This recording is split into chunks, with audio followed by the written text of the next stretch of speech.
All right, week 8 of the Valor cycle. So this covers July 15th to the 20th. The strength progression is now at 7x3. It was at 6x4 last week, 7x3. And on Monday, our lower body lift's going to be no bounce deadlifts. So basically that means you can reset between reps. After each rep or before each rep, you kind of do like a reset. And you're taking it from a dead stop. You're not bouncing the weight, especially if you're using bumper plates, bouncing the weight halfway back up your shin or up to your knee in between reps. So you don't have to pause for an extended period of time, but you're just resetting. You're not bouncing the weight in between.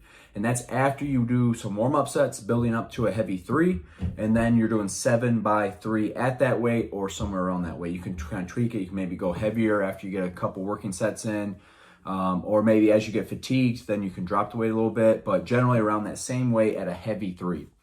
For Monday, July 15th, the conditioning, a real basic one, it's kind of like a longer tactical shuttle run is basically what it is. 4 or 5 rounds of a 400-meter run and 20 burpees. So how I would do this is kind of more moderate paced on the run, on the 400-meter run, and then burn through the burpees as fast as possible. Think about it from like a time under tension standpoint. If you're doing your burpees real slow, they're going to be more fatiguing than they are if you do them as fast as possible from a muscular endurance standpoint. So I would burn through the burpees and treat the 400-meter run kind of like almost like a recovery run, but not so slow that that you're totally recovered between burpees. It's just going to make the workout take longer, and it's not going to have the same effect that we want it to have. So moderate intensity on the run, full send on the burpees. 5 rounds, pretty simple, but will be challenging, no doubt about it. Tuesday for our 7x3 upper body strength, it's going to be paused overhead press. So what we want to see is at the bottom, you're pausing here. You're pausing at the bottom position. And then after a 3-second pause here, you're not bouncing it out of the hole, relying on that stretch shortening cycle of the tendons. You're paused, 3 seconds, up. No bounce out of the hole once you do the pause, okay? Build up to a heavy 3 with some warm-up sets. Once you get to that heavy 3, stay there or around there for 7 sets. And for our conditioning on this Tuesday, it's going to be as many reps as possible in 8 minutes. So you have an 8-minute time cap on this. The workout is not going to be any longer than 8 minutes. 8 minutes, you're going to do 10 back squats.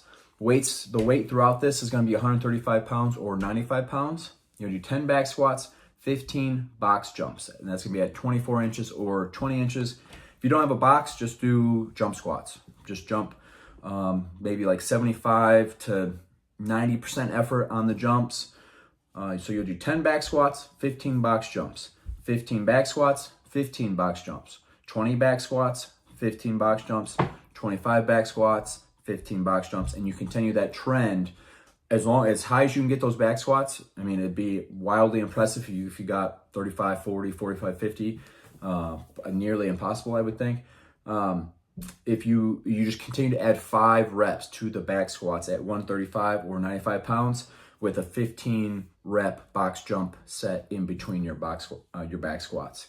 And you just continue that get as high as you can, get as many reps as you can in 8 minutes. Because it's shorter, although high intensity, it is an 8-minute workout. We have our carry. So it's our carry day. It's going to be sandbag bear hug carry. You could use plates. You could use you got rocks on your property, like carry a rock. You could do a front rack barbell carry. There's a lot of options here. You can do a goblet position carry. A lot of options here. You're basically just holding it on the front of your body. If you have a sandbag and you can do like that bear hug carry, or if you have a D-ball or a medicine ball, you can hold it in the front position in a bear hug position, then do that. But otherwise, there's a lot of alternatives where you can just hold it in the front of the body. Our carries are up to 2 minutes. So there's 2 sets for 2 minutes each. Ideally, go as heavy as possible. I understand people don't have necessarily all these weight options, particularly with odd implements like sandbags and D-balls and stuff like that. So maybe if you have a sandbag, but it's super light, it's 40 pounds, not heavy enough for you, 2 minutes is no big deal for you, then maybe you load up your barbell and do a front rack so that you get a really good challenge by the end of those 2 minutes. You're resting 1 to 2 minutes in between there. Active recovery, EFC day on Wednesday. Thursday, July 18th, we have our pro agility drill, 5-10-5 pro agility drill like you see in the combine. followed by 4 times 200-meter run. So volume on the sprints is going up. Still get a good warm-up in. We give you the warm-up, but do some warm-up sets of sprints before you go full balls to the wall 200-meter sprint.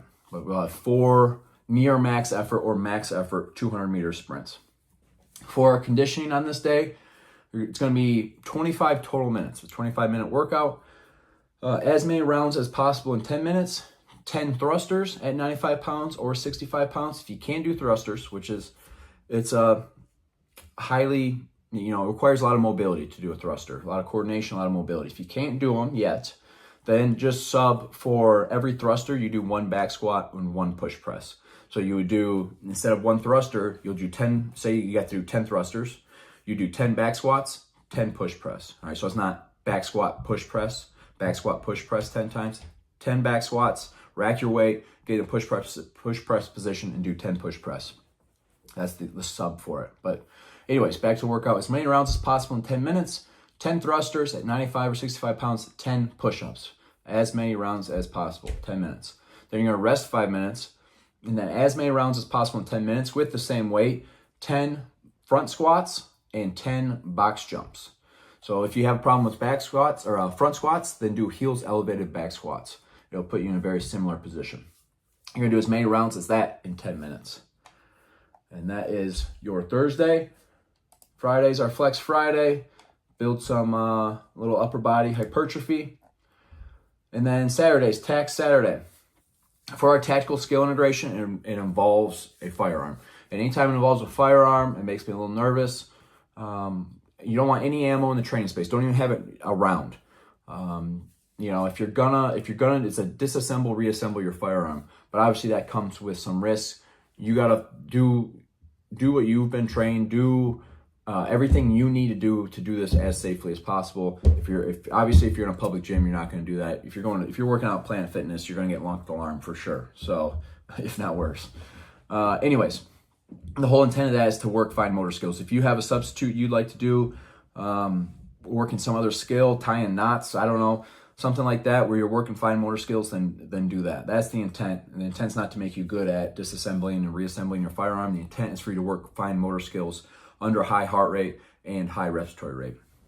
The workout itself is going to be 3 rounds for time of 30 air squats, 30 push-ups, 30 sumo deadlift high pulse at 75 pounds or 55 pounds, 30 box jumps at 20 inches or 16 inches, 30 push press at that same weight, 75 pounds or 55 pounds, and then 10 back squats at your body weight. So I weigh 200 to 205 pounds. I would have a 205 pound barbell for those back squats to do 10 of them. And that's 3 rounds through that.